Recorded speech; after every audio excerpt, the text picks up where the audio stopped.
nafsu rendah. Nafsu rendah.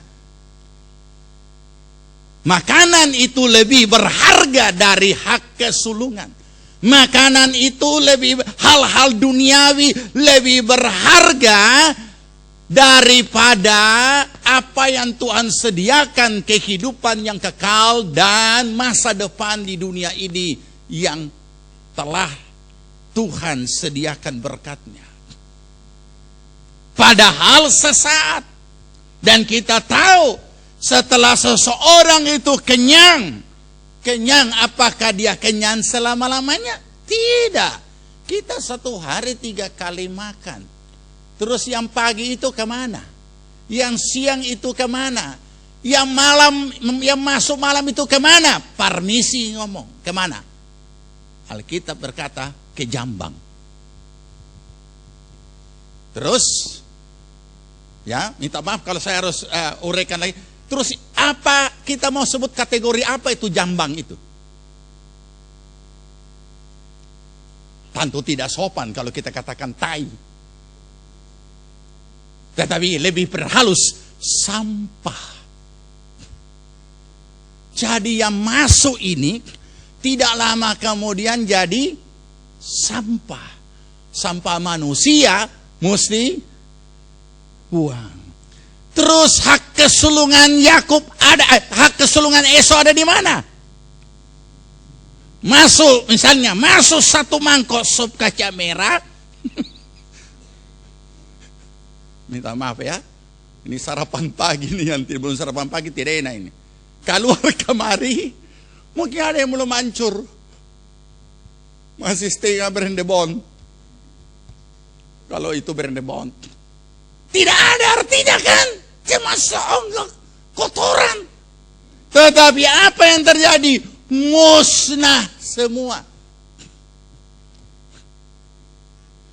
Mari kita berhati-hati. Mari kita memahami bagaimana kita hidup sebagai orang percaya oleh iman, dengan perjalanan waktu yang sedang kita jalani, dengan kesempatan yang ada di dalamnya. Kenapa Esau bisa seperti ini? Mari kita baca. Nah, ini dulu, 34 dulu kita selesaikan. Sudah ya? Tadi sudah 34, sorry, saya kira belum. Nah, mari kita tahu dulu siapa Yakub. Roma 9 ayat 13.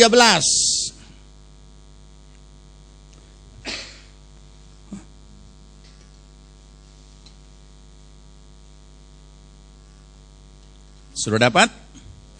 Oke, kita baca 2, 3. Roma, sorry.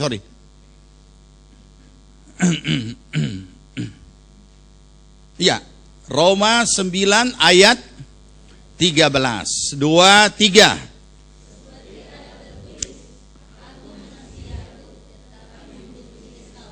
Aduh. Bagaimana bisa Tuhan sampai begini ya? Karena banyak orang berkata, banyak pengkhotbah berkata, Yakub bertipu Esau. Kita tidak bicara tipu menipu, tapi kita mau bicara tentang bagaimana hak kesulungan ini. Apa kata firman Tuhan yang kita baru baca? Aku mencintai Yakub dan membenci Esau. Apa dasarnya Tuhan berkata seperti ini? Apakah Esau ini hanya masalah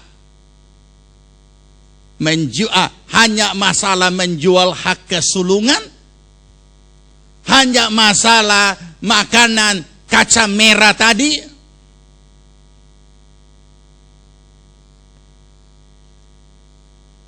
Itu puncaknya. Bukan masalah persoalan makan itu makanannya Yakub saja. Tapi mari kita melihat siapa ini Esau. Kita tahu saudara kembar. Jadi Kadangkala kalau kita dibingungkan dengan filosofi orang yang sering berkata, ya kalau saudara kembar, satu sakit, dua-dua sakit. Satu ketawa, dua-dua ketawa. Satu menangis, dua-dua menangis. Kalau satu putih, yang satu juga putih. Tapi kalau kita baca Alkitab lain. Esau dengan Yakub beda, kembar kan? Satu mulus, satu babulu. Ya kan? Beda. Suara juga beda. Makanya Ishak merupakan badan, suara Esau, suara Yakub, badan Esau, karena dia pakai mantel babulu. Ini Pak itu Esau buta, Esau tidak lihat baik-baik. Nah, jadi rupanya tidak selamanya.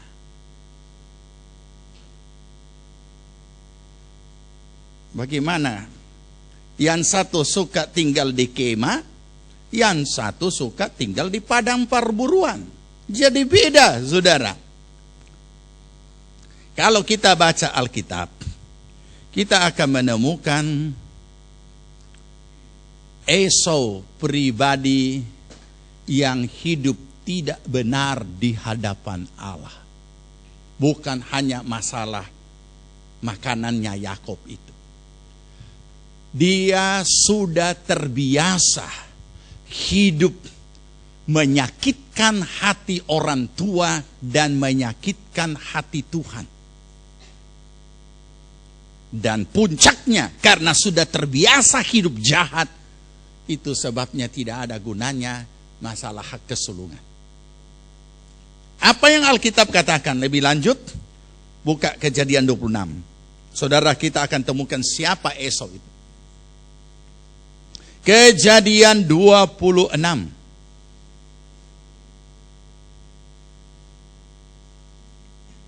Ya, sudah? Ayat 34. Kejadian 26 ayat 34 kita baca. Ya. Ketika Esau telah berumur 40 tahun, ia mengambil Yudit, anak Beeri, orang Het, dan Basmat, anak Elon, orang Het, menjadi istrinya. 35. Kedua perempuan itu menimbulkan kepedihan hati bagi Ishak dan bagi Ribka. Siapa Ishak dan Ribka? DP papa dan DP mama.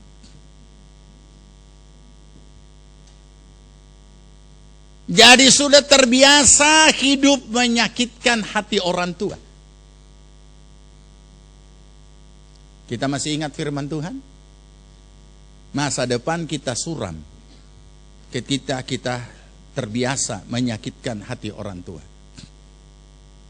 Pelitanya dipadamkan.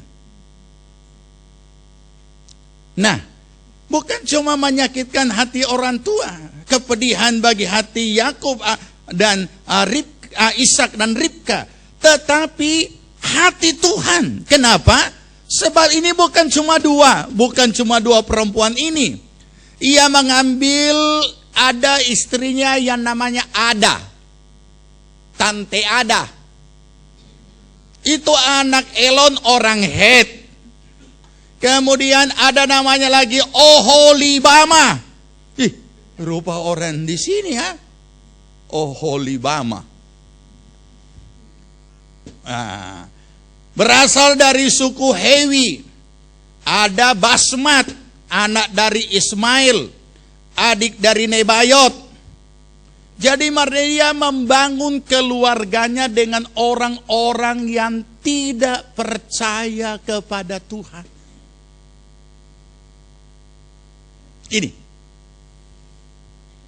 Inilah karakter Esau, inilah pribadi Esau.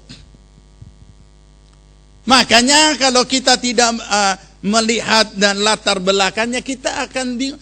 Kenapa Tuhan mengatakan aku mengasihi Yakub, membenci Esau? Ini dia. Jadi saudara, Kalau kita sudah sebagai orang percaya, mari kita memahami apa itu hak kesulungan yang Tuhan berikan bagi kita sebagai hak warisan bagi setiap orang percaya, baik untuk di sorga maupun untuk di dunia ini. Dan jangan kita jual.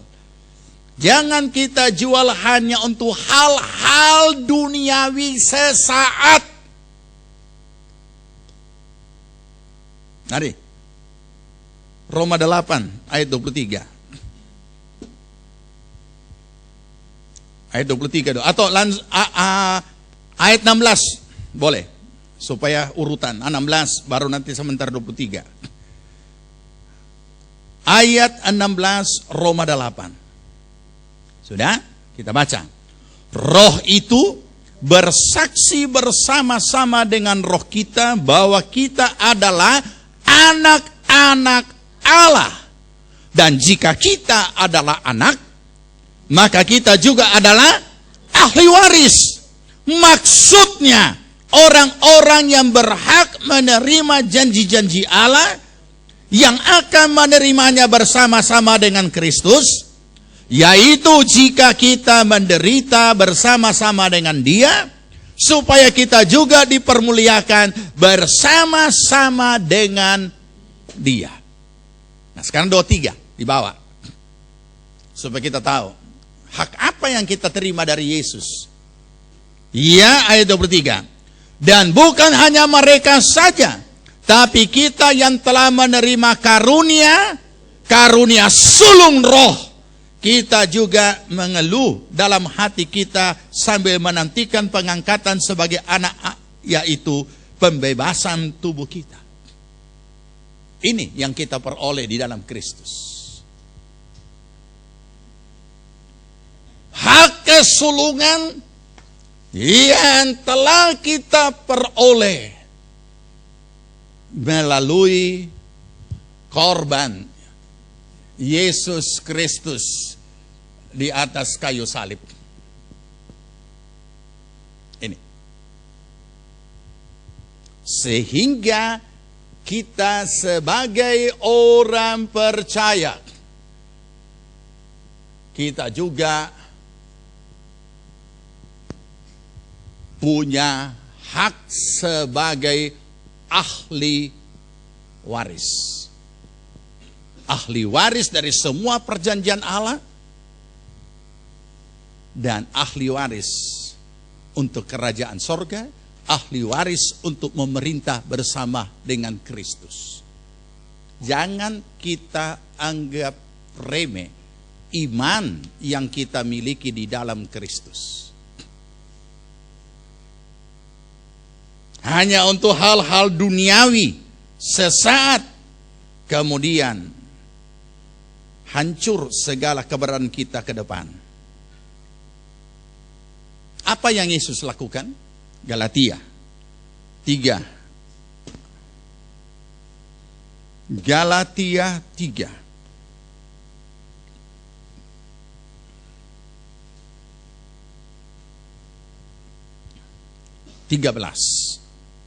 Dan 14 kita baca. Galatia 3:13. Ya, Kristus telah menebus kita dari kutuk hukum Taurat dengan jalan menjadi kutuk karena kita, sebab ada tertulis, terkutuklah orang yang tergantung pada kayu salib. Yesus Kristus telah membuat ini supaya apa? Supaya di dalam Dia berkat Abraham sampai kepada bangsa-bangsa lain, sehingga oleh iman kita menerima roh yang telah dijanjikan itu. Inilah yang Tuhan lakukan. Inilah yang Yesus lakukan di atas kayu salib. Dan mari kita menghargai itu di dalam kehidupan kita.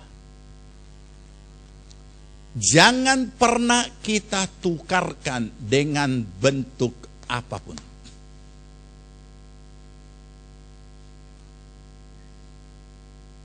Godaan penukaran itu sangat kuat. Kenapa Esau menjualnya? Mungkin kita berkata tidak ada godaan. Godaan tidak datang selamanya dalam hal-hal yang menarik, tapi juga bisa dalam hal-hal kelelahan hidup. Saya akhiri dengan kisah nyata. Saya tidak tahu apa, mungkin saudara ingat atau mungkin pernah saya sampaikan atau ceritakan atau tidak. Satu saat saya kedatangan tamu di pastori. Dia tanya begini, Pak Pendeta, saya mau tolong tanya, apa ada titipan dari ibu saya yang dialamatkan ke gereja ini? Saya bilang, saya katakan tidak ada. Dari mana, Pak?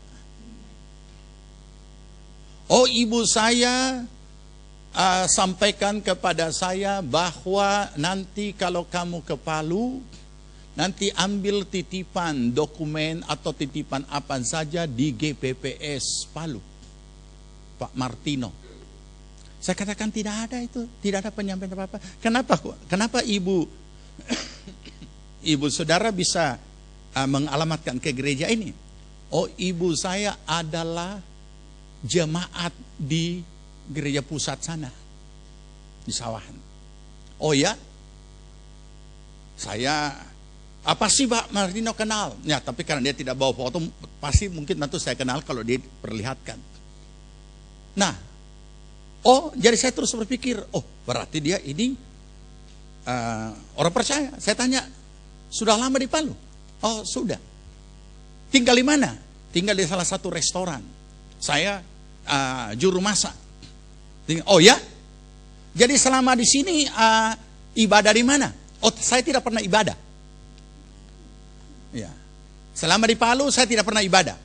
Saya berpikir, menarik ini. Duduk. Saya persilahkan duduk. Supaya dia bisa lebih lama, saya kasih kode ke dalam, bikin teh. Kasih minum. Terus saya tanya, kenapa tidak pernah ibadah selama di Palu? Bayangkan saudara, di Palu dia tidak pernah ibadah. Tapi untuk cari kiriman dia cari alamat gereja. Berarti kan dia tahu kalau ini gereja kan. Terus dia ngomong-ngomong, ternyata ibunya adalah seorang yang aktif. Dia sering kali ada di gereja pusat sana, bantu ini dan lain sebagainya.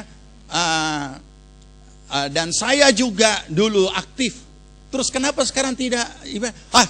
Saya tidak ibadah dan saya tidak dapat menerima apa yang Tuhan lakukan kepada dia. Kenapa? Di situ saya menemukan orang ini marah kepada Tuhan. Dia adalah seorang yang aktif. Dia katakan, saya aktif, saya hanya tidak tidur di gereja. Rumah saya juga terbuka untuk hamba-hamba Tuhan. Dia sebutkan beberapa hamba Tuhan yang saya kenal. Dan itu kalau datang ke Surabaya nginap di tempat saya. Ada hal-hal keperluan gereja saya beri. Dan lain sebagainya. Satu saat ambruk usahanya. Dia mengalami satu peristiwa di mana usahanya hancur. Makan pun susah. Dan tidak ada hamba Tuhan, tidak ada anak Tuhan, siapapun yang dia kenal, yang bersedia ataupun juga yang bisa menolong dia bagaimana supaya usahanya ini bangkit kembali. Atau dia bisa buka lagi menjalani usahanya. Saudara renungkan. Dan akhirnya dia juga sudah berdoa, tidak ada jawaban. Atau belum ada jawaban. Semua dia sudah minta tolong sana sini, keliling sana sini, tidak ada. Sedangkan dia bandingkan dengan dirinya apa yang dia lakukan untuk Tuhan luar biasa. Pengorbanan, pelayanannya, cinta Tuhan, cinta hamba Tuhan, dan lain sebagainya. Sekarang dia terpuruk dalam usaha, dalam finansial ekonominya, hancur dan tidak ada yang dapat menolong. Akhirnya dia berangkat. Dia pergi ke luar negeri, ke Hong Kong. Mungkin di sanalah dia cari kerja dan belajar jadi tukang masak, sehingga mungkin pulang bisa jadi juru masak. Saya tidak tahu. Dan sesudah itu dia juga pulang dalam keadaan yang tidak berhasil. Di pesawat perjalanan penerbangan pulang ke Indonesia, dia bersebelahan dengan yang tidak seiman. Dan dia curhat, dia punya masalah. Ketika curhat dia punya masalah, orang yang tidak seiman, saudara soto kode kan, langsung menresponi dan langsung beri modal, langsung menolong dia. Dan itu sebabnya mulai saat itu dia tidak percaya kepada Tuhan Yesus. Dia meninggalkan imannya, dan itu sebabnya ia marah kepada Tuhan. Dia lebih pentingkan cari gereja ini untuk mengambil dokumennya daripada cari gereja ini untuk beribadah. Mari kita renungkan. Perjalanan penerbangan sesaat, dalam percakapan sesaat, merubah masa depan dari ahli waris Abraham. Saudara, kita tidak boleh remehkan apapun yang terjadi di dalam hidup kita. Mari kita, iman ada saatnya kita nikmati dalam bentuk jawaban-jawaban doa. Tapi iman tidak hanya sekedar jawaban doa. Ada saat kita menikmati iman dalam bentuk berbagai ujian untuk membawa iman kita lebih dewasa. Bahkan ada saat, kata Alkitab Ibrani pasal 11 yang sangat mengejutkan, kita tidak beroleh apa-apa, tetapi tetap tekun dan setia walaupun tidak beroleh apa-apa. Justru itu iman yang sebenarnya. Karena iman adalah ketaatan melakukan firman Tuhan, tidak ada embel-embel lain. Bukan kita beriman hanya untuk dapat berkat materi dan hal-hal yang kelihatan, tetapi ketekunan, ketaatan untuk melakukan firman. Mari kita berdiri, kita berdoa. Kita siapkan diri kita, hati kita, seluruh keberadaan kita menerima perjamuan kudus. Yesus sudah menyelesaikan segala sesuatunya bagi kita, supaya berkat Abraham menjadi warisan kita.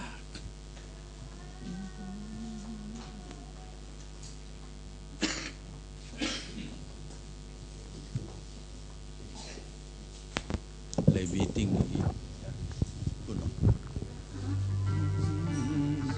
lebih tinggi dari gunung,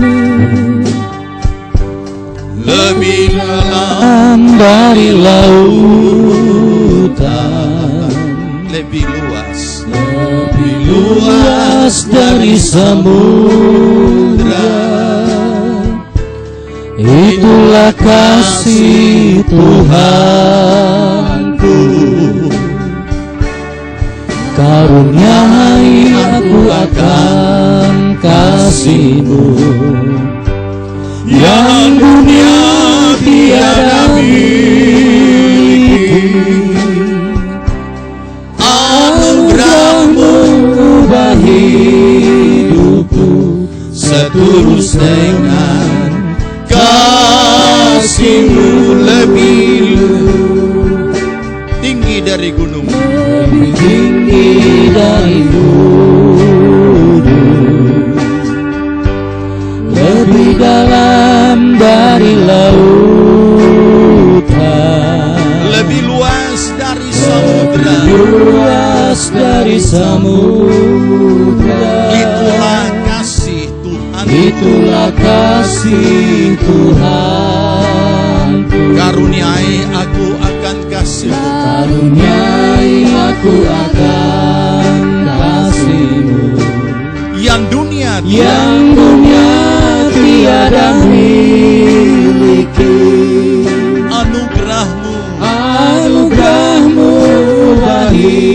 hidupku setulus dengan kasih-Mu. Hangatkanlah hati kami ya Tuhan, Amin. dengan kasih-Mu yang tulus dan suci, untuk mengabdi kepada panggilan-Mu. Amin. Di dalam kehidupan dunia ini,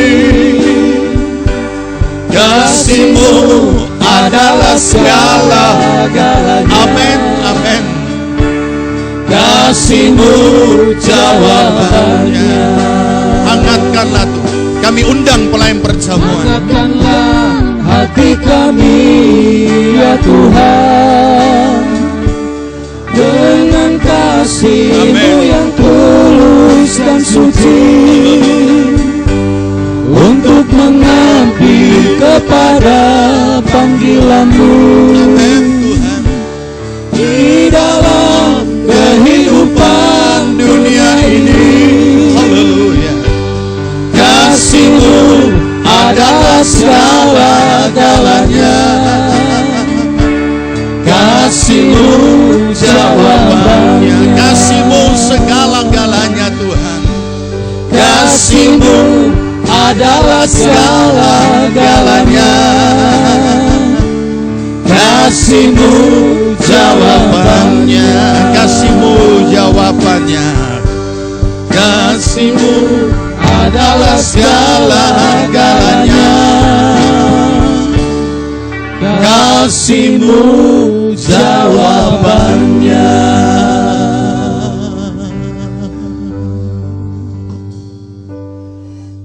Terima kasih Tuhan. Kami ada di sini boleh berdiri di hadapan hadirat-Mu semata-mata karena kami telah mengalami kasih-Mu. Terpujilah nama-Mu Tuhan. Engkau tilik segala keberadaan kami. Ampuni segala yang tidak berkenan Tuhan, yang kami lakukan dalam hidup kami oleh perkataan, perbuatan, dan pikiran kami.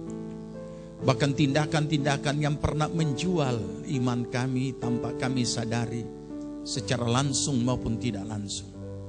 Sikap-sikap hidup yang menghina hak kesuluhan, ampuni Tuhan. Kami menganggap itu semua murahan. Ampuni kami. Dan saat ini kami bersyukur kesempatan anugerah Engkau berikan lagi bagi kami untuk kami boleh bersekutu di dalam perjamuan yang kudus.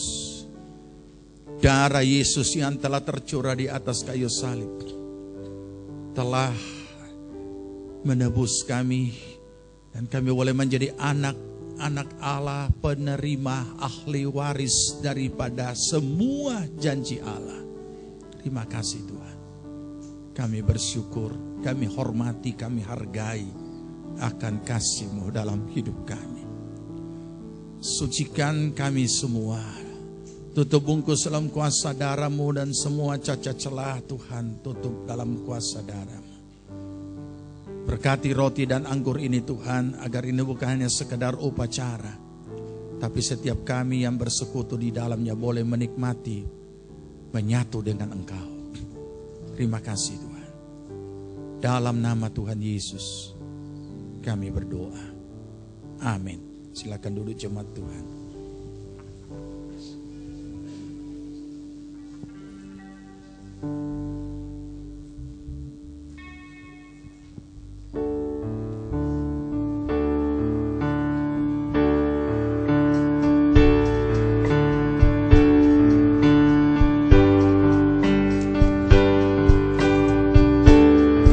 Lebih tinggi dari gunung, lebih dalam dari lautan, lebih luas dari samudra. Itulah kasih Tuhanku. Karuniai aku akan kasih-Mu yang dunia tiada miliki. Anugerah-Mu ubah hidupku setulus dengan kasih-Mu.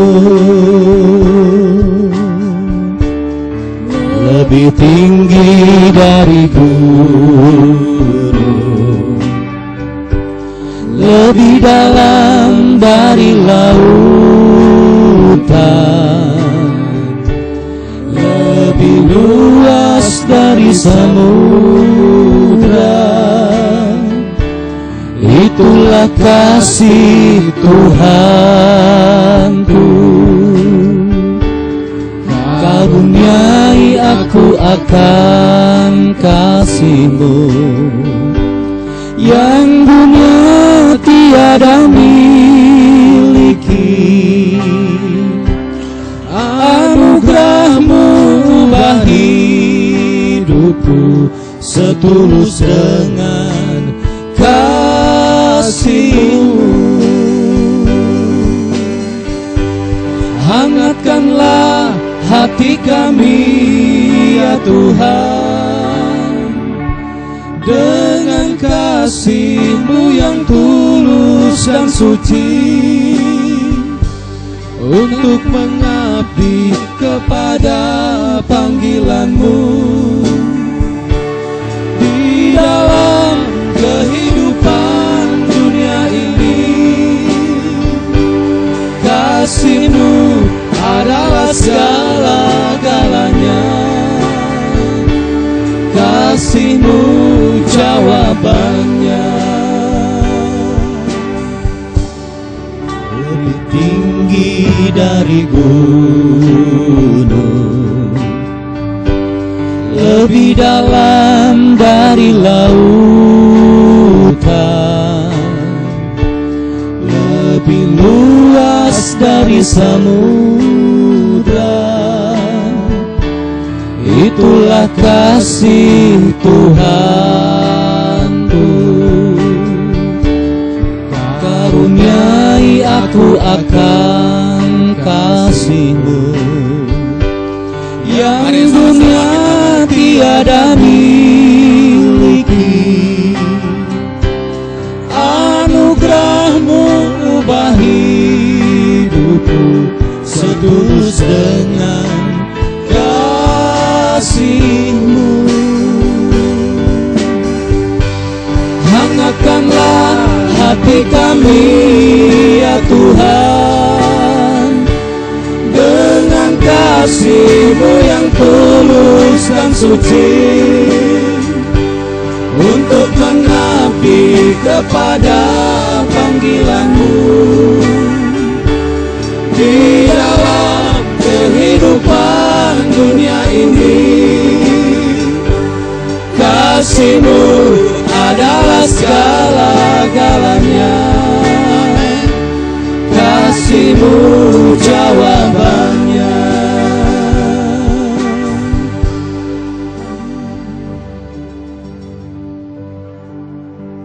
Mari kita bersiap untuk menerima perjamuan kudus. Firman Tuhan akan menuntun kita dalam mempersiapkan diri. Demikianlah firman Allah. Barang siapa dengan cara yang tidak layak makan roti atau minum cawan Tuhan, ia berdosa terhadap tubuh dan darah Tuhan. Karena itu hendaklah tiap-tiap orang menguji dirinya sendiri, dan baru sesudah itu ia makan roti dan minum dari cawan itu. Karena barang siapa makan dan minum tanpa mengakui tubuh Tuhan, ia mendatangkan hukuman atas dirinya. Sebab itu banyak di antara kamu yang lemah dan sakit, dan tidak sedikit yang meninggal. Kalau kita menguji diri kita sendiri, hukuman tidak menimpa kita. Makasih Tuhan. Jika saudara telah siap, angkat roti di hadapan hadirat Tuhan dan dengarkan firman Allah. Sebab apa yang telah kuteruskan kepadamu telah aku terima dari Tuhan, yaitu bahwa Tuhan Yesus pada malam waktu ia diserahkan mengambil roti, dan sesudah itu ia mengucap syukur atasnya, ia memecah-mecahkannya dan berkata, inilah tubuhku yang diserahkan bagi kamu, perbuatlah ini menjadi peringatan akan daku. Jemaat yang dikasihi Tuhan, bukankah roti yang kita pecah-pecahkan ini adalah persekutuan di dalam tubuh Kristus? Amin. Kita makan dan percaya dan penuh syukur dalam nama Tuhan Yesus.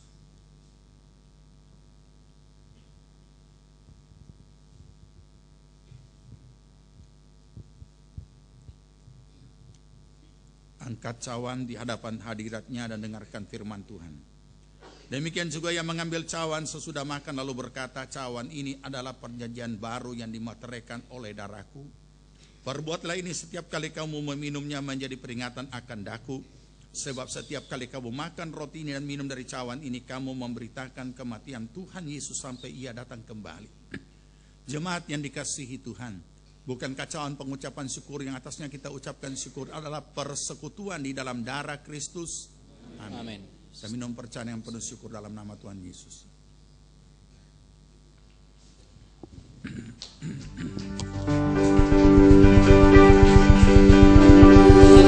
Haleluya.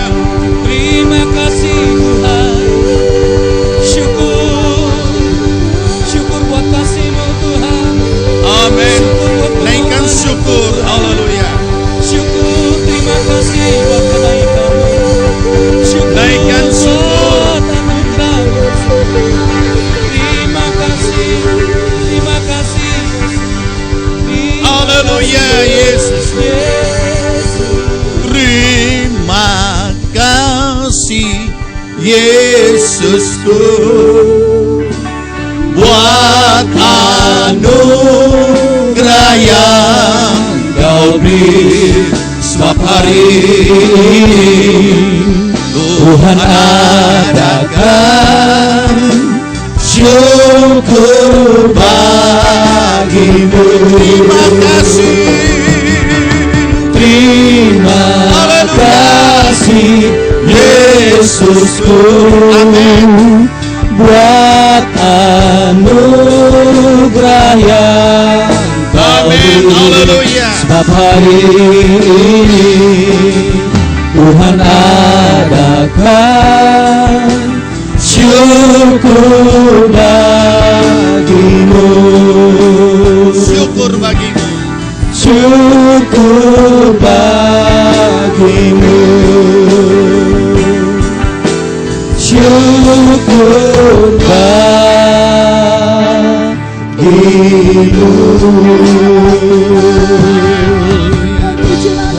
Yesus Tuhan, terima kasih Tuhan. Kami naikkan syukur kehadirat-Mu Tuhan. Yesus. Kami boleh menikmati warisan yang telah Engkau pertetapkan bagi kami berkat Abraham. Terima kasih. Roh Kudus menolong kami supaya kami menghargai hak kesulungan yang kami sudah peroleh. Kami boleh menjalani hidup kami sebagai orang percaya, menangkap setiap kesempatan yang Kau berikan bagi kami, sehingga kami tidak kehilangan kesempatan. Terima kasih Tuhan. Terima kasih. Berkati seluruh jemaat. Kami percaya oleh perjamuan kudus ini kami semua sudah dilawat Tuhan. Amin. Terima kasih Tuhan. Kami boleh menerima kekuatan yang baru, penghiburan, damai sejahtera, sukacita, masa depan, dan segala perjanjian-Mu adalah menjadi hak untuk kami miliki. Terima kasih Bapa. Terima kasih Roh Kudus meteraikan kebenaran firman. Terima kasih Tuhan Yesus. Sebelum kami akhiri ibadah kami mau menyatakan kasih kami dengan apa yang akan kami persembahkan. Sucikan hati pikiran kami agar apa yang kami persembahkan dari hati yang mengasihi Tuhan. Amin. Dalam nama Tuhan Yesus. Amin. Tuhan saudaraku, kita bawa persembahan kita sambil kita juga sekali